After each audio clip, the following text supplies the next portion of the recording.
अच्छा आप क्या कर सकते हो? कुछ नहीं कर सकते। अब आप दुखी होकर के और जो पहने थे वो भी और जो आपने रखा वो सब कुछ चला गया, आप खाली चले आए हो।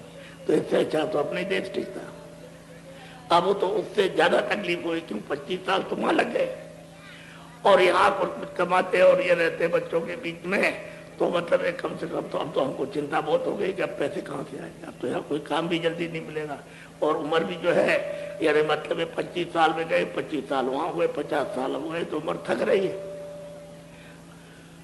अब आप चले आए बच्चों के बीच में, आ रही है क्या हो गया? पहले भाई उसने मतलब ये कि हुक्म दे दिया कि कुछ ले जा सकते हो और कहा अगर नहीं जाओगे तो 10 साल की सजा हो। तो क्या करें? चले आप, ये है परदेश, ये है पराया देश, अपना देश नहीं है। अब ये तुमको दिया है, देखो ये मतलब समझ लो, ये मकान है, इसको कहते हैं मनुष्य शरीर, इसको कहते हैं इंसान। ये आपको दिया तो काय पर दिया है? भाड़े पर, किराए पर दिया है। ये देखो ये मेरा मकान है, ये मेरा मकान है, 5 चीजों का बना है, जल पृथ्वी अग्नि वायु आकाश। 5 चीजें बराबर बराबर मिला दी और इसमें जीवात्मा को ऐसे बैठा दिया। तो अब जीवात्मा का तो ये मकान नहीं है, ये तो उसने कहा देखो ये हमने बना दिया और इसको इसमें बैठा दिया। अब ये मकान जो है वो क्या है? 5 तत्वों का। तो जब ये चेतन इसमें बैठेगा तो चालू हो गया, अब चलने फिरने लगा, अब देखने लगा, अब सुनने लगा। तो उसने कहा देखो ये मैंने मकान तुमको दिया और इस मकान की हिफाजत के लिए ताकि ये खड़ा रहे, कमजोर ना हो जाए, टूट फूट ना जाए, उसके लिए ये हमने बाहर से सामान किराए पर दिया। तुमको जमीन दी है, तुम इसमें अनाज और सब्जी और फल और ये वो सब कुछ तुम इसमें से तैयार करो और इसके काम ले आओ। दुकान करो, दफ्तर का काम करो और मजदूरी करो, तो जो कुछ ले आओ इसकी मरम्मत करना, बल्ब पट्टी करना, इसको ठीक रखना, ये हमने सब भाड़े पर दिया और ये मकान किराए पर तुमको दिया, तुम्हारा नहीं है, तुम्हारा नहीं है। और ये जीवात्मा को बैठाया इसके ऊपर। तो मैंने तुमसे ये कहा कि भाई जीवात्मा को जगा कर मेरे मकान के द्वारा और अपने प्रभु के पास पहुंचा दो, जहां से मैं मांग करके ले आया, क्योंकि आप तो मांग करके ले आए, आप यहाँ के तो है नहीं, वो तो मांग के ले आए। तो मालिक ने दे दिया हमको, मांगा था, तो तुम वहां जा सकते हो, हम तुमको रोकेंगे नहीं। अब ये मतलब ये कि तुम तो ये समझते, तुम तो कहते हो हमारा है। पहले तो उसने कहा था कि भाई देखो ये मकान हमारा शुद्ध साफ है, हम तुमको देते हैं, इसमें कोई कूड़ा कचरा नहीं है, तो हमारे मकान में रहना और कूड़ा कचरा इसमें जमा ना हो, ये नहीं पाप और पुण्य, अच्छा और बुरा इसमें जमा न करना, ये साफ सुथरा है। कह रहे हाँ बिल्कुल ठीक है, और इसको अपना मत समझना, ये मेरा है। तो मैं जब कहूँगा कि आप मेरा मकान जो किराए पर लिया मुझे दे दो, तो सीधा दे देना। और मैंने जो इसकी मरम्मत के लिए, मलम पट्टी के लिए जो ये सामान दिया है, तो हम उनसे कहेंगे सामान हमको दे दो, तो हमारा दे देगा। तो आपने वचन दिया था कि हम ये मकान भी दे देंगे, जो सामान है सब आपको लौटा देंगे, उससे हम काम लेंगे। ठीक है, तो आप बैठे लेंगे। तो आपने उसका मकान भी गंदा कर दिया, यानी पाप है, पुण्य है, अच्छा है, बुरा है, बद है, नेक है, झूठ है और सत्य है और न्याय है, अन्याय है और चोरी है, डकैती, मार और पीट है, ये सब आपने जो किए, तो इस मकान में गंदगी जमा हो गई। अब वो जब आएगा तो कहेगा हमारा तो मकान बहुत बदबूदार है, बहुत गंदा हो गया, तो फिर क्या करेगा? आप पहले सोचो। तो उसके इस मकान में और ये परदेश में, ये परदेश है, ये परदेश का सामान है ये, तो इसमें किसी को सुख नहीं मिलेगा, आराम नहीं मिलेगा और शांति नहीं मिलेगी और आनंद मिलेगा ही नहीं, क्योंकि आनंद तो यहाँ है नहीं। आप बताओ, आप तो खोज रहे हो सुख, आराम, शांति और आनंद, और महात्मा कहते हैं कि यहाँ है नहीं।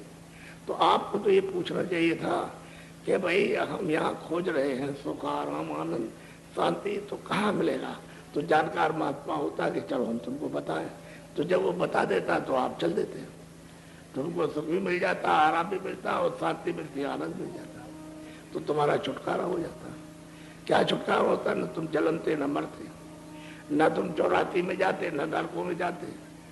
फिर तुमको ये सब चीजें कंटक जो है तो ये नहीं, ये सब तुमको भोगना पड़ता और अपने घर पहुंच जाते तो सदा सुख के आराम आनंद के अमृत के सागर में रहते। वहां तो कोई मरता जलमता नहीं, वहां कोई दफ्तर नहीं, खेती नहीं, दुकान नहीं, और न वहां कोई कपड़ा है, न कोई खाता है, न पीता है, न वहां जलमता है, न मरता है।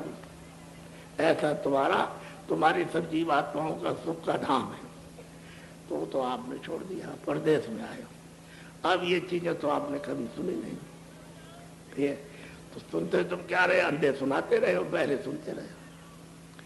उन्होंने अंधों ने सुनाया, उनको तो कुछ दिखाई नहीं दिया, और बहरे बैठ के सुनते रहे तो उनको कुछ पता ही नहीं है। वो जब कुछ जाने तब तो बताए, वो जानता नहीं है तो आपको क्या मालूम, आप तो अंधे हो। तो आप बैठे रहे, सुनते रहे, बस कुछ नहीं।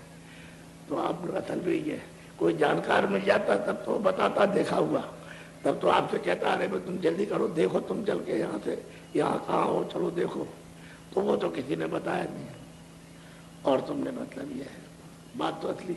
तो तुम्हारी रामायण में लिखा है कि अंधा गुरु और बहरा चेला, और हो नरक में ठेलम ठेला।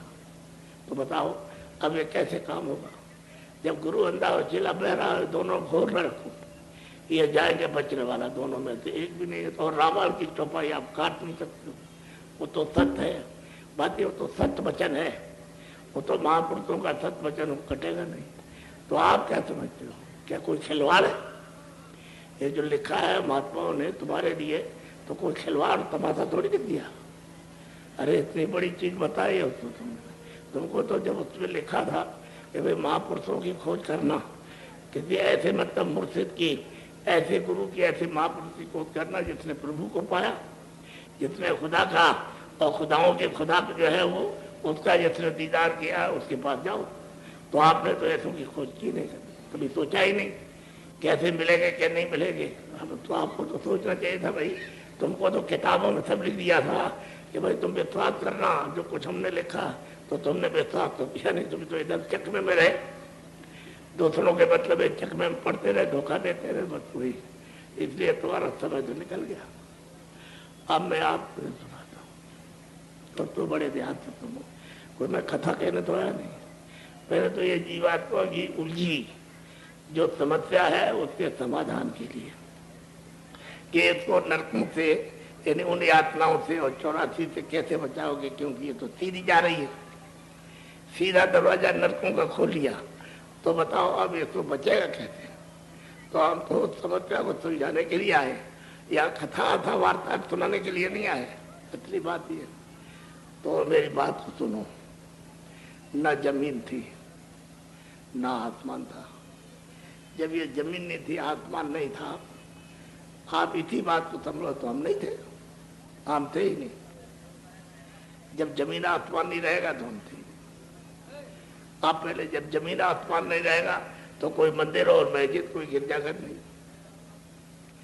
जमीन आसमान नहीं रहेगा तो ये सूरज और चांद और सितारे नहीं। जमीन आसमान नहीं रहेगा तो पहाड़ और समुद्र कुछ नहीं, ये थे ना। वहां कोई मतलब स्वर्ग था, न वैकुंठ था, न ब्रह्मा थे, न विष्णु थे, न शिव थे, और न ईश्वर था, न ब्रह्म था, न पार में कोई था, कुछ भी नहीं था। तब कौन था? तुम्हारी रामायण में लिखा कि एक अनी अनामा आग सच्चिदानंद प्रभु धाम। पहले एक था, वो अनाम है, अब भी अनाम है, पहले भी अनाम था, भविष्य में भी अनाम रहेगा। वो अकेला एक था, ये सब कुछ उसी में समाया था, उसी सागर में। और वो तो अथाह सागर है, उसको तुम खरबों खरबों वर्षों तक पीता, लेकिन खरबों वर्षों तक तुम वहां नाप करते रहो तो पता ही नहीं। अरे मालूम ही नहीं कि तुमने कुछ नापा कि नहीं नापा। इतनी लंबी और चौड़ी ऊंचाई और निचाई, खरबों खरबों, यानी मतलब ये पीता नहीं तो मतलब ये मील का अगर नापो या कोस का नापो तब भी कुछ नहीं। तो ऐसा महासागर, तो वो सब ये कहते हैं कि भाई एक अनिया अगदा सच्चिदानंद प्रभु धाम। तो कहते हैं कि प्रकृति पार बासी और ब्रह्म ब्रज अविनाशी, वो प्रकृति के पार है, ये पार नहीं। तो आपको किसी को ये तो मालूम नहीं प्रकृति कहाँ रहती, वो कहाँ रहती, किस जगह रहती, तो कुछ पता नहीं। तो कुछ नहीं था, कोई चीज नहीं थी किसी तरह की, न लोग थे न परलोक थे, न पूरब था, न पश्चिम था, न जमीन थी, न आसमान था, न आप थे, नाम थे, कोई नहीं। यह कुछ था ही नहीं, उसी में सब समाया था। तो उस मालिक की जब मर्जी हुई, जब उस अनामी प्रभु की जब मौज हुई, इच्छा हुई, तो उसने अपने मुख से आवाज निकाली, बड़े जोर की आवाज और बड़ी ताकत उसके अंदर। तो आवाज निकाली तो वहां से वो आवाज चली।